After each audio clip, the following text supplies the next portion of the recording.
Ladies and gentlemen, there's a sentence here in the Washington Post today. Trump didn't commit ordinary crimes, and then in parentheses, well, he probably did, and that weighs on all of this too, but it's not the main thing. He attempted to overturn that he had lost and used his presidency to do so. No, he didn't. No, he didn't. Everything he did was through the courts, or he tried to, through his attorneys, develop a legal manner to get the results he wanted. It didn't work out. End of story. He didn't engage in a criminal act because he would have been indicted already. See, the difference between, and I explained this in my segment prior to this one, the difference between Clinton and top secret intelligence on private servers is that that's an actual crime. You could have indicted Clinton for that. You can't transfer top secret intelligence on private servers. That's an actual crime. Trump didn't actually do anything that's criminal.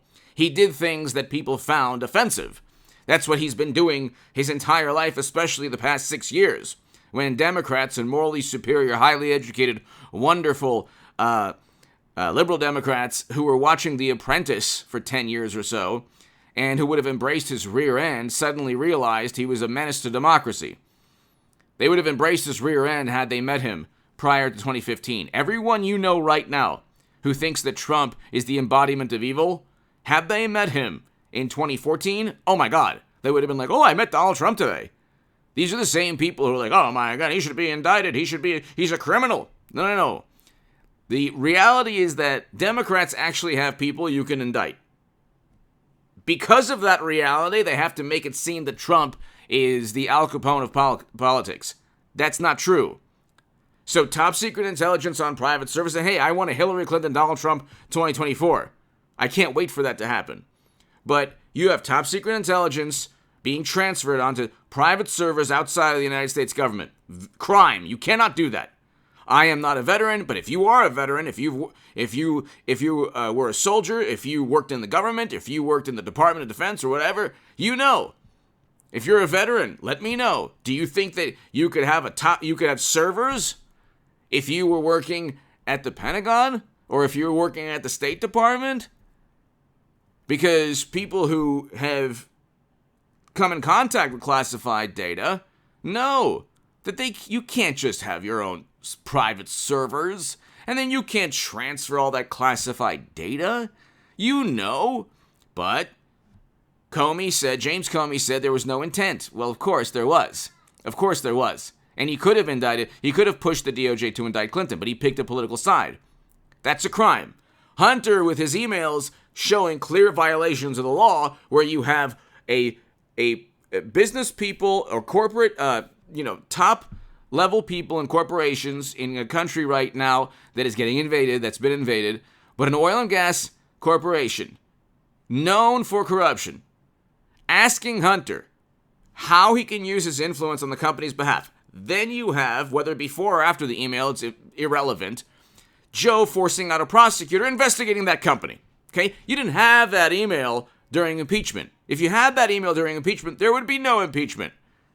If you had Hunter's emails, voicemails, and 150 financial transactions that were deemed suspicious by banks, you wouldn't have had the first impeachment, because everybody would be saying, oh my goodness, and the federal government's investigating Hunter right now.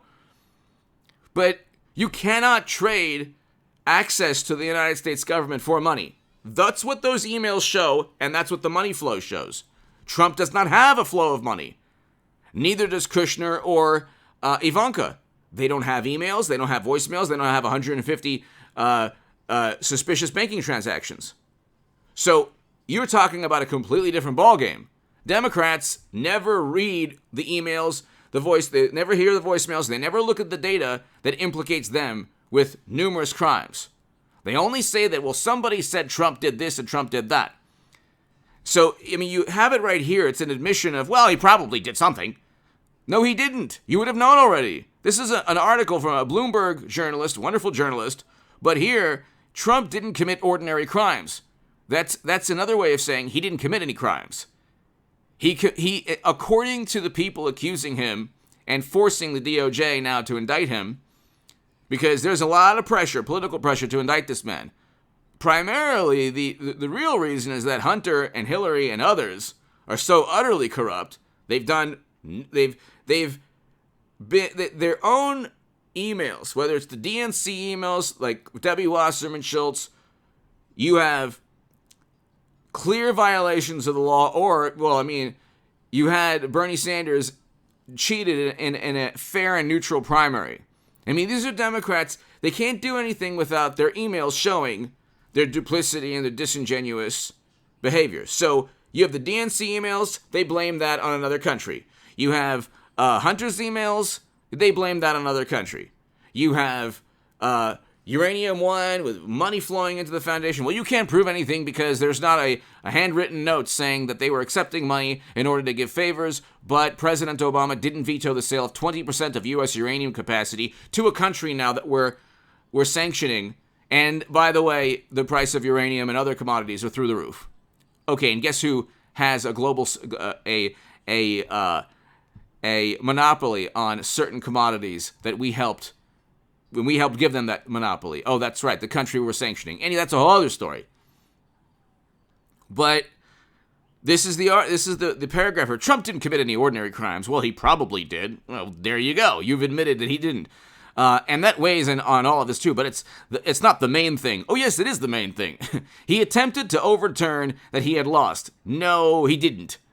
He tried, just like Democrats with their public service announcement or with their commercial, like Democrats did in many cases did the same thing as Trump. Trump took it a couple steps further, but he always he didn't call anyone on his own. Well, he did with Raffensperger, but that was like a benign phone call. He's allowed to voice his views, okay? You know, Trump calling somebody and voicing his viewpoints isn't pressuring illegally. He's allowed to call people. Sorry. And the reason he hasn't been indicted is not because they can't. It's not because they haven't that they're afraid to do so. They haven't found a crime. With Democrats, they found numerous crimes. They don't indict because the system protects. That's the difference.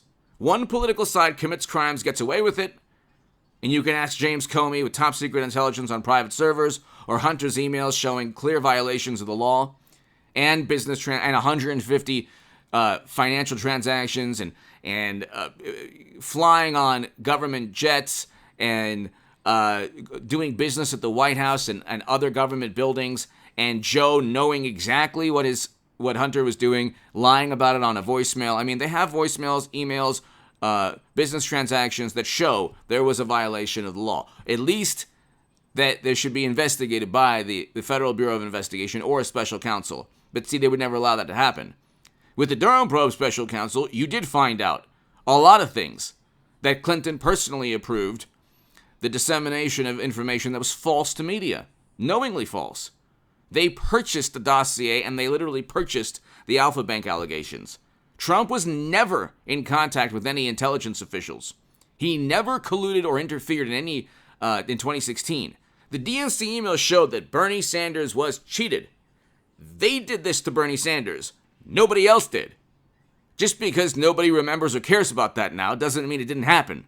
That's why you watch this channel, so I can tell you that Bernie Sanders was cheated from now until the end of eternity. But here, Trump didn't commit ordinary crimes. Well, he probably did, and that weighs in on all of this too. Well, probably is different from he did. He attempted to overturn. No, Democrats pretty much did the same thing. Remember, there was a commercial with Hollywood celebrities, and there were also numerous politicians that tried to influence certain government officials. That's become clearer and clearer as the House.